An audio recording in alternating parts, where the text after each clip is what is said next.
ઘનશ્યામ મહારાજની જય, હરે કૃષ્ણ મહારાજની જય।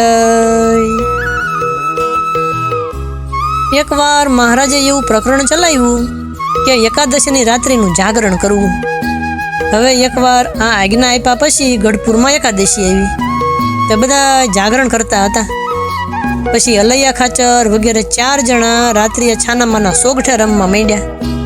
હવે મહારાજ તો અક્ષરવડીમાં પડ્યા હતા, તે જાગી લઘુ કરવા બહાર આવ્યા ને ત્યાં તો અલૈયા ખાચર વગેરે 4 જણને સોગઠે રમતા જોયા। પછી તો મહારાજે એમને સારી પેઠે ઠપકો આપ્યો।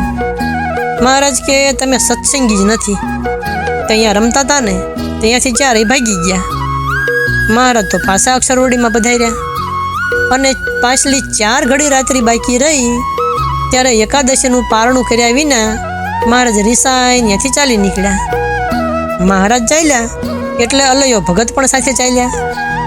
આ અલૈયા ભગત એટલે અલૈયા ખાચર નહીં, પણ કુંડળના અલૈયા કહર નામે મહારાજના હજુરી પાર્ષદ હતા। હવે મહારાજ તો રાધાવાઈથી ઉગમણી બાજુ બીડમાં એક બાવળિયો હતો ને છત્રીના આકારે, એની નીચે જઈને ઊભા રહ્યા।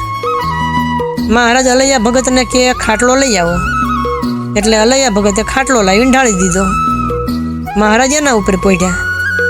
પછી દિવસ ઉગવાનો સમય થયો ત્યારે જાગ્યા અને ખાટલા ઉપર બિરાજમાન થયા। એ વખતે મોટા મોટા દેવ દર્શને આવ્યા। તે મહારાજની પ્રાર્થના અને સ્તુતિ ઘણી કરી। મહારાજ કે હવે તમારા સ્થાનકે તમે જાઓ, એટલે બધા દેવ ગયા। અલૈયા ભગત કે મહારાજ આવા રૂપાળા અને સુંદર શરીરવાળા કોણ આવ્યા હતા? મહારાજ કે એ તો મોટા મોટા દેવ અમારા દર્શને આવ્યા હતા। જમવાનું થોડુંક લાવ્યા હતા અને જમવાનો આગ્રહ પણ બહુ કર્યો, પણ એમે જમ્યા નહીં અને કીધું કે જાઓ, એટલે અમારા દર્શન કરીને ગયા। પછી મહારાજે અલૈયા ભગતને કીધું કે તમે જાઓ, દરબારમાં પાંચુબા પાસેથી લોટ લઈ આવો, એટલે અલૈયા ભગત દરબારમાં આવ્યા। પાંચુબાને કે મહારાજે લોટ મંગાવ્યો છે ને માટે લોટ આપો, એટલે લાડુબા અને મોટીબાને ખબર પડી। ત્યાં એમણે ઘઉંનો લોટ, વડી, કોસલા અને તાંસળીમાં ઘી ભરીને અલૈયા ભગતને આપ્યું। અલૈયા ભગત બધો સામાન લઈ અને મહારાજ પાસે આવ્યા। મહારાજ કે અલૈયા ભગત તમે શું લઈ આવ્યા? અલૈયા ભગત કે મહારાજ આ લોટ, વડી, કોસલા અને ઘી લાવ્યો છું, એમ કહીને મહારાજને આપ્યું। મહારાજ કે આ કોસલા તો કામમાં નહીં આવે, એમ કહીને નાખી દીધા। પછી એ પ્રસાદીના કોસલા અલૈયા ભગતે વીણી લીધા। મહારાજ કે એને શું કરીશ? અલૈયો ભગત કે મહારાજ હું એને ખાઈશ। પછી મહારાજ તો બહુ કચવાણા। મહારાજ કે તું કુસંગી છો, માટે અમારી પાસેથી ભાગી જા, અહીંયા રહીશ નહીં। પછી અલૈયો ભગત તો છેટે જઈને બેઠા। હવે થોડી વારમાં દરબારમાંથી દાદો ખાચર આવ્યા। એમણે મહારાજને કીધું કે મહારાજ દરબારમાં બધાય કકળાટ કરે છે અને રોવે છે, એકાદશીના પારણા પણ કોઈએ કર્યા નથી, માટે તમે દરબારમાં પધારો। મહારાજ કે અમે દરબારમાં નહીં આવીએ, એમ કહીને અલૈયા ભગતને કે અલૈયા આવ અહીંયા આવ, એટલે અલૈયો ભગત છેટેથી ઉઠીને મહારાજ પાસે આવ્યા। પછી છાણા અને દેતવા અને બધો રસોઈનો સામાન તૈયાર કરી દીધો। મહારાજે બાટીઓ બનાવી અને ઘીમાં જબોળી, તાંસળીમાં થોડું ઘી વધ્યું ને એમાં વડીનું શાક કર્યું અને શાક તૈયાર થયું એટલે મહારાજ જમવા બેઠા। એટલામાં તો લાડુબા, મોટીબા એ સર્વે રોટલા લઈને મહારાજ પાસે આવ્યા। પછી મહારાજ અને દાદો ખાચર જમ્યા અને બીજાને પ્રસાદી આપી। મહારાજ જમી રહ્યા ને પછી ચડું કરીને મંચ ઉપર બેઠા। પછી મોટીબા, લાડુબા અને દાદા ખાચર એમણે મહારાજને દરબારમાં આવવાની બહુ તાણ કરી, પણ મહારાજ દરબારમાં આવવાની હા પાડે નહીં। મહારાજ કે હવે અમે અહીંયા નહીં રહીએ। ત્યારે બાયુમાં કોઈકે કીધું કે સોમબાને બોલાવી લાવો। એમનું કીધું માને તો માને, પણ બીજો કોઈ ઉપાય નથી। પછી સોમબાઈને તેડી લાવ્યા। સોમબાઈએ મહારાજને કીધું કે મહારાજ આ તમે શું હઠ ઝાલીને બેઠા છો? દરબારમાં બધા કકળાટ કરે છે અને ભૂખ્યા બેઠા છે। એવી રીતે ઘણી તાણ કરીને એટલે મહારાજ કે તમે જાઓ, અહીંયા પછી આવશું. સોમબાઈ કે મહારાજ તમને મૂકીને તો નહીં જઈએ. પછી મહારાજ કે બહુ સારું, ત્યારે ચાલો. એમ કહીને સર્વે ચાલ્યા તો દરબારમાં આવ્યા. મહારાજ પધાર્યા ને પછી બધાએ પારણા કર્યા અને ઉદાસી બધાની મટી. શ્રીજી મહારાજ પણ રાજી થયા.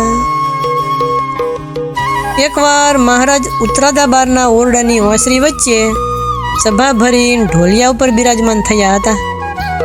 મહારાજે સભામાં કીધું કે કાલે સવારમાં વડતાલ પ્રબોધિનનો સમયો કરવા જવું છે, પણ ઘોડે સવાર અને પાળા એ રીતે જવું, પણ એ વિના બીજા કોઈ નહીં.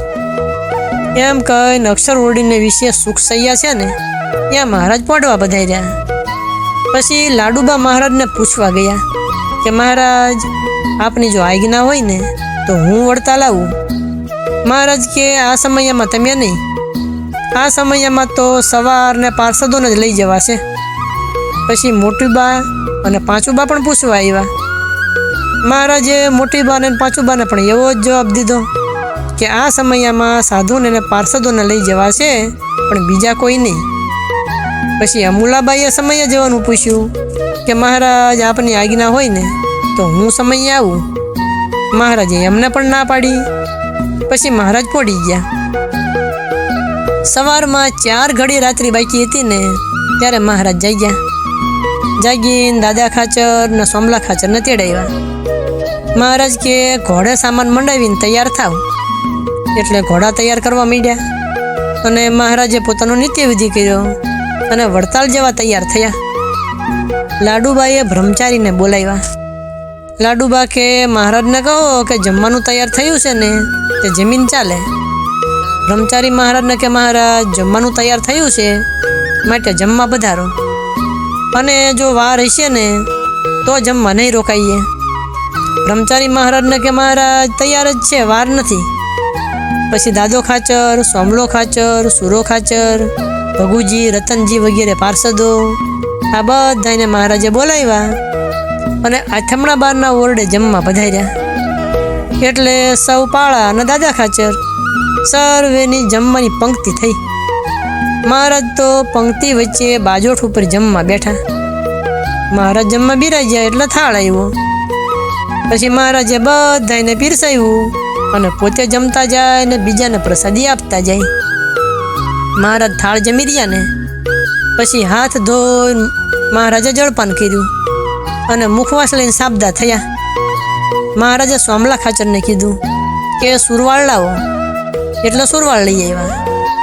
સુરવાળ પહેરીને હીરની નાડી ફૂમકાવાળી લટકતી પગની પીંડી સુધી રાખી અને કમરે સુંદર ખેસની ભેટ બાંધી. પછી હીર કોરી રૂમાલની બોકાની વાળી.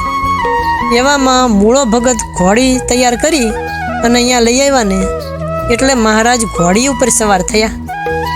પછી સાથે જે માણસો હતા ને એ પણ બધા તૈયાર થયા અને મહારાજ ચાલ્યા. એટલે કેટલાક માણસો મહારાજને વળાવવા આવેલા. તે થોડાકને મહારાજે ગામની ભાગોળમાંથી પાછા વાળ્યા અને બીજા કેટલાકને મહારાજે રાધાબાગેથી પાછા વાળ્યા. પછી મહારાજ ચાલ્યા તે સાળંગપુર પધાર્યા. ત્યાં મહારાજ ઘોડીએથી ઉતર્યા અને પછી ચાલ્યા ને તે ગામ સુંદરિયાણે તળાવની પાળ ઉપર રાત રોકાણા. સવારમાં વહેલા ઉઠીને ચાલ્યા તે ગામ પચ્છમ પધાર્યા. ત્યાં તળાવની પાળ ઉપર રાત રોકાણા. ગામમાંથી ઢોલિયો આવ્યો એટલે મહારાજ ઢોલિયા ઉપર બિરાજમાન થયા. 10 ઘડી રાત્રિ ગઈ ને એટલે મહારાજ પડ્યા. પછી થોડીક વાર થઈ એટલે બીજા સર્વે સૂઈ ગયા અને રાતના 12 વાગ્યા ને પછી સોમલા ખાચરને ચોકી પહેરો ભરવાનો વારો આવ્યો.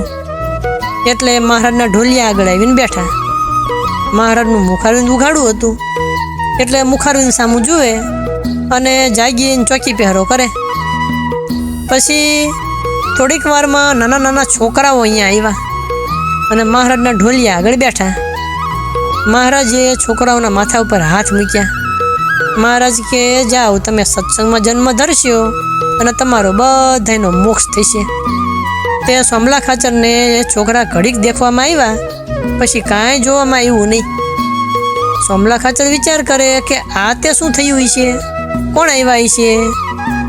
મહારાજને પૂછવાનો સંકલ્પ તો હતો, પણ એ વખતે પૂછ્યું નહીં. પછી મહારાજ તો સવારમાં જાગૃત થઈને ચાલ્યા ને તે ભોગાવો ઉતરીને સાભરને નજીક ગલિયાણાના આરે ઉતર્યા. સામે કિનારે મુકામ કર્યો. એ વખતે સોમલા ખાચરે ગામની વાડીએ જઈને વૈતાક માંગ્યા. તે વાડીવાળાએ ના પાડી, એટલે સોમલા ખાચર કે વેચાતા આપ એમ કહીને એક વૈતાકના 2 આના આપવા માંડ્યા. તો પણ એણે આપ્યા નહીં. પછી એક વૈતાકના 25 પૈસા નક્કી કર્યા અને 2 વૈતાકનો અડધો રૂપિયો આપ્યો. એવી રીતે વૈતાક લઈ આવ્યા. પછી એ વૈતાકનું શાક ને બાજરાની બાટી અને ભાત એ મહારાજ માટે કરેલા. મહારાજ જમવા બેઠા. તે પ્રથમ વૈતાકનું શાક અને બાટી જીમ્યા. શાક મહારાજે બહુ વખાણ્યું. મહારાજ કે શાક તો બહુ સરસ થયું છે.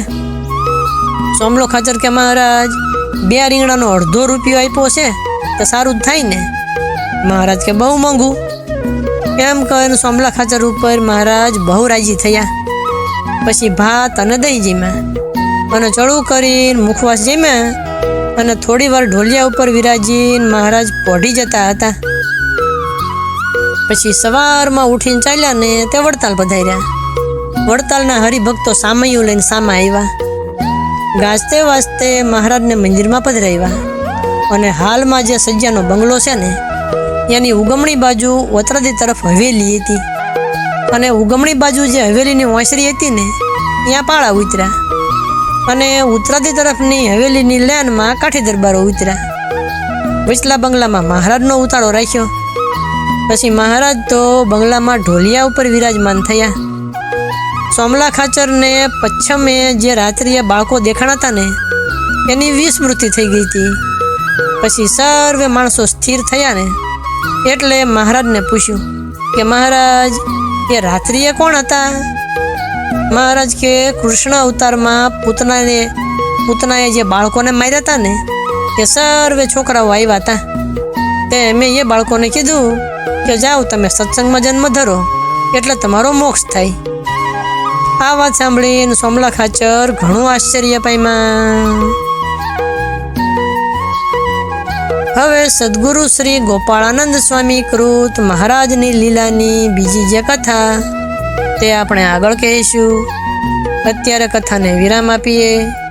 બોલો સ્વામિનારાયણ ભગવાનની જય.